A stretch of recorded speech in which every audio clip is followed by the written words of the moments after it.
everybody, and welcome to day 402 of Rhys's stories. And today I'm going to be reading you Fantastic Mr. Fox by Roald, Dahl and illustrated by Quentin.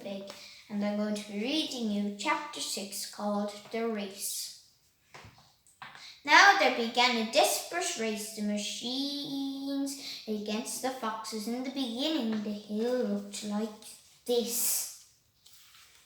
After about an hour, as the machines bit away more and more soil from the hilltop, it looked like this.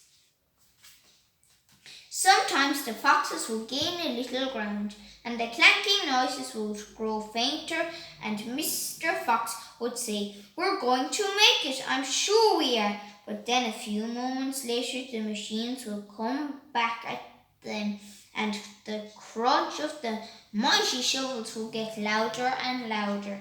Once the foxes actually saw the sharp metal edge of one of the shovels as it scraped up the earth just behind them. "Keep going, my darlings," panted Mr. Fox. "Don't give up.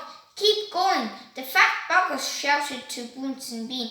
"We'll get him any moment now. Have you caught sight of him yet?" Bean called back. "Not yet," shouted Boggart, "but I think you're close. I'll pick him up with my bucket," shouted Boots. "I'll chop him to pieces by lunchtime." The machines were still at it, and so were the poor foxes. The hill now looked like this.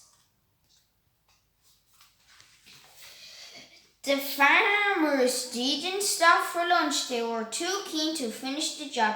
"Hey there, Mr. Fox," yelled Boots, leaning out of his tractor. "We're coming to get you now."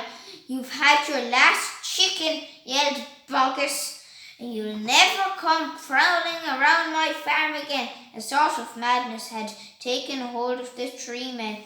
This tall, skinny Bean and dwarfish pot-bellied Boots were driving their machines like maniacs, racing the motors and making the shovels dig at a terrific speed. The fat Boggart was hopping about like a dervish and shouting, "Faster, faster!"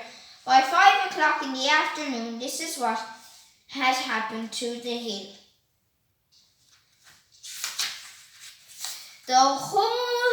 The machines had dug was like the crater of a volcano. It was such an extraordinary sight that crowds of people came rushing out from the surrounding villages to have a look.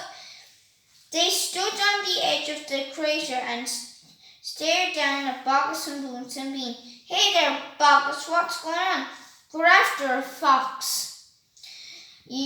You must be mad." The people jeered and laughed, but this only made the three farmers more furious and more obstinate and more determined than ever not to give up until they had caught the fox. The end. And you'll find out, will the foxes get caught tomorrow, or will they stay alive? Well, you might.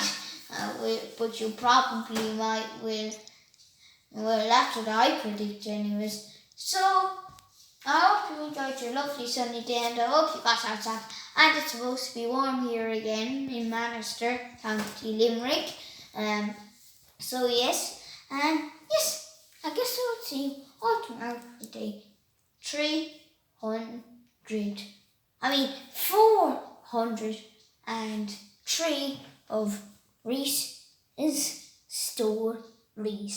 So sleep well, everybody, and I guess I'll see you all tomorrow for day 403 of Rhys's stories. So bye, everybody.